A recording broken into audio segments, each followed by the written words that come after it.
அனைவருக்கும் வணக்கம். Planets events Tamil இந்த சேனல் சார்பாக உங்களை அன்புடன் வரவேற்கிறேன். இன்றைக்கி நம்ம என்ன பார்க்க போகிறோம் அப்படின்னா, கேது திசை யாருக்கு யோகம் செய்யும் அப்படிங்கிறத பற்றி பார்க்க போகிறோம். பொதுவாகவே பார்த்தீங்க அப்படின்னா, இந்த நிழல் கிரகங்கள் என்று சொல்லக்கூடிய கேது, ராகு, இந்த 2 பிளானட்டுக்கு மட்டும் அந்த ஜோதிட அந்த 12 கட்டத்தில் சொந்த வீடு அந்த மாதிரி எதுவும் கிடையாது. சரிங்களா? அதாவது தான் இருக்கக்கூடிய வீட்டின் அதிபதி நிலை என்னவோ அதனை சார்ந்த பலன்களை கொடுக்கக்கூடிய ஒரு பிளானட்ஸ் பார்த்தீங்க அப்படின்னா அந்த கேதுவும் ராகுவும். சரிங்களா? மொத்தமாக அந்த கேதுக்கு பார்த்தீங்க அப்படின்னா 7 வருட காலங்கள் அப்படிங்கிறது அவரோட தசை காலங்கள் ஒதுக்கப்பட்டிருக்கு. சரிங்களா? அந்த 7 வருட காலங்களில் எப்படிப்பட்ட அமைப்பு இருந்தால் ஒரு ஜாதகருக்கு யோகமான அமைப்பு கேது திசையில் நடக்கும் அப்படிங்கிறத பற்றி இந்த வீடியோ தொகுப்பின் மூலம் நம்ம பார்க்கலாம்.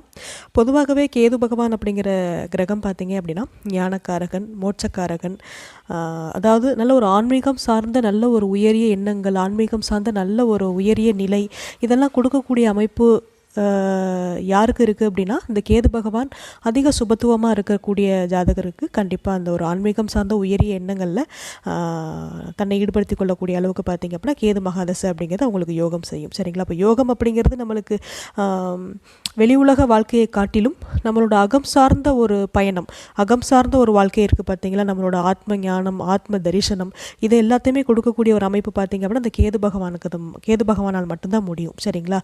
ஸோ அந்த கேது பகவானோட மகாதசை அப்படிங்கிறது பார்த்தீங்க அப்படின்னா ஒருத்தவங்களோட ஜாதகத்தில் ஒரு வயது முதிர்ந்த காலத்தில் வர்றது அப்படிங்கிறது ரொம்ப பெரிய ஒரு ஞான நிலை அப்படிங்கிற மாதிரி எழுத முடியும். சரிங்களா? ஏன்னா ஒரு அனுபவம் கடந்த ஒரு ஞானம் அப்படிங்கிறது பார்த்தீங்க அப்படின்னா அது கேது பகவானால் எல்லாருக்குமே கொடுக்கக்கூடிய ஒரு அமைப்பு அப்படிங்கிறது கேது மகாதசை, கேது புத்திகள் அமைந்திருக்கும். பொதுவாகவே இப்போ கேதுவோட ஒரு சொந்த வீடு இல்லை, ஆட்சி உச்சம் இல்லை, எப்படி கேது சுப வலு பெற்றிருக்கா அப்படிங்கிறத பார்க்கணும் அப்படின்னு கேட்டிங்க அப்படின்னா கண்டிப்பாக கேது பகவானுக்கு வீடு கொடுத்த கிரகம். இப்போ கேது பகவான் பார்த்தீங்க அப்படின்னா உதாரணமாக மீன ராசியில் இருக்கார்.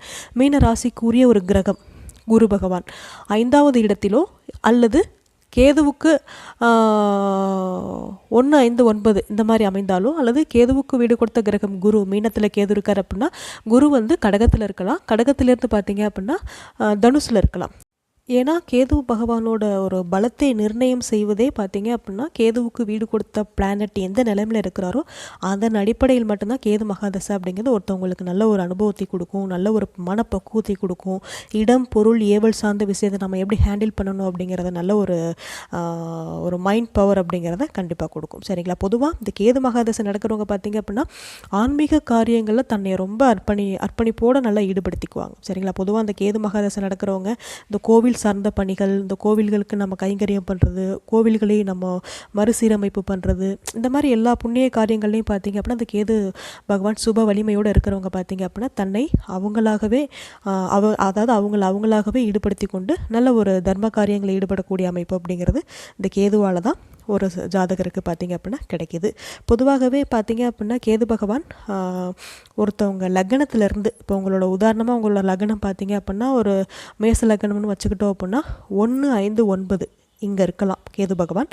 அப்படி இல்லை அப்படின்னா உபஜயஸ்தானம் என்று சொல்லக்கூடிய 3, 6, 10, 11 இந்த இடங்களில் இருக்கலாம். பட் இந்த இடங்களில் இருந்தாலுமே கூட சுபர் பார்வை, சுபர் சேர்க்கை, இந்த மாதிரி கிரகங்களோட கேது பகவான் அமர்றது அப்படிங்கிறது அதனுக்குரிய ஒரு தசாபுத்தி காலங்களில் நம்மளுக்கு நன்மையான பலன்கள் நிச்சயமாக கேது பகவானால் பார்த்தீங்க அப்படின்னா ஏற்படும். சரிங்களா? அதாவது நன்மையான பலன்கள் அப்படிங்கிறது பார்த்தீங்க அப்படின்னா நல்ல ஒரு அனுபவம், நல்ல ஒரு ஞானம், இதெல்லாத்தையும் கொடுக்கக்கூடிய ஒரு அமைப்பு கேது பகவானால் மட்டுமே முடியும். சரிங்களா? பொதுவாகவே கேது மகாதசை இந்த சுபகிரக சேர்க்கையோட இணைந்திருக்கையில் பார்த்தீங்கன்னா தெய்வ அருள், தெய்வ கடாட்சம், அதாவது அவங்க பேசலாம் பார்த்தீங்க அப்படின்னா ரொம்ப தேஜஸாக இருக்கும், ஒரு மாதிரி இந்த அருள் நிரம்பி இருக்குன்னு சொல்லுவாங்க பார்த்தீங்களா, அந்த மாதிரி இருக்கக்கூடிய ஒரு அமைப்பை ஏற்படுத்துவோரும் பார்த்தீங்க அப்படின்னா கேது தான். அதே சமயம் கேது பாவகிரகங்களோட சேர்க்கை பெற்று கேதுவுக்கு வீடு கொடுத்த கிரகம் நீச்சம், பகை இந்த மாதிரி பெற்றிருந்தது அப்படின்னா கேது மகாதசை அப்படிங்கிற ரொம்ப விரக்தியை கொடுக்கும். சரிங்களா?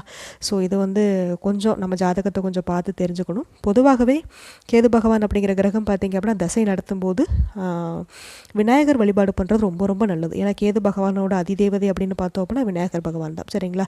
விநாயகருக்கு நீங்கள் அருகம்புல், சும்மா ஒரு கோவிலுக்கு போனீங்க அப்படின்னா அருகம்புல் இருக்கும், அருகம்புல்லை வச்சு சாமி கும்பிட்டுட்டு நாம் விநாயகர் பாதத்தில் வச்சு சாமி கும்பிட்டுட்டு வர்றது அப்படிங்கிறது ரொம்ப பெரிய நல்ல பலனை கொடுக்கும். நடப்பில் கேது மகாதசை இருக்கிறவங்க பார்த்தீங்க அப்படின்னா சிவகங்கை மாவட்டம் காரைக்குடியில் இருக்கக்கூடிய கற்பக விநாயகர் பிள்ளையார்பட்டி விநாயகரை வழிபாடு பண்ணுவதும், திருச்சி உச்சி பிள்ளையார் கோவிலை வழிபாடு பண்ணுவதும் பார்த்திங்க அப்படின்னா நல்ல மேன்மையான பலன்களை உண்டு பண்ணும். சரிங்களா? பொதுவாக இந்த கேது மகாதசை நடக்கிறவங்க கொஞ்சம் வாழ்க்கையில் நிதானத்தை கடைபிடிக்கணும். அந்த நிதானம் அப்படிங்கிறது இயற்கையாகவே வந்துடும். சுபகிரகம் சுப வலிமை இந்த மாதிரி பெறுறது அடிப்படையில். பட் பாபகிரக சேர்க்கை ஏற்படும் போது பார்த்தீங்க அப்படின்னா ஒரு வகையில் கொஞ்சம் விரக்தி, தேவையில்லாத பயம், பதட்டம், நிதான இன்மை இதெல்லாம் பார்த்தீங்க அப்படின்னா கொஞ்சம் வரும். ஸோ அதனால் கொஞ்சம் விநாயகர் வழிபாடு கேது மகாதசையில் செய்வது அப்படிங்கிறது மகா உன்னதமான பலன்களை கொடுக்கும். சரிங்களா? இளமை பருவத்தில் கேது மகாதசை வர்றது அப்படிங்கிறது படிப்பு சார்ந்த மந்த நிலையை உருவாக்கும். ஸோ ஹயக்ரீவர் ஸ்லோகம், விநாயகர் ஸ்லோகம் இந்த மாதிரி நீங்கள் படிக்கிறது, அதாவது இந்த மாதிரி பசங்களுக்காக தாயார் தகப்பனார் படிக்கிறது அப்படிங்கிறது படிப்பில் தடையின்றி நாம் வெற்றி பெறக்கூடிய ஒரு வழியை ஏற்படுத்தும். சரிங்களா? கேது மகாதசை ஒரு 50-60 வயதை கடந்ததுக்கப்புறம் வரணும். சரிங்களா? சின்ன வயசில் வந்ததுக்கப்புறம் படிப்பு தடை ஏற்படாது, மந்தத்தன்மை வரும். படிப்பில் ஒரு மாதிரி ஈடுபாடு இல்லாமல் ஒரு மாதிரி விளையாட்டுத்தனமாகவே இருக்கக்கூடிய ஒரு சூழ்நிலையை உண்டு பண்ணும். பருவ வயதில் வருவது அப்படிங்கிறது கேது மகாதசை அது ரொம்ப பெரிய ஒரு சோதனை அப்படிங்கிற மாதிரி ஆயிரும்.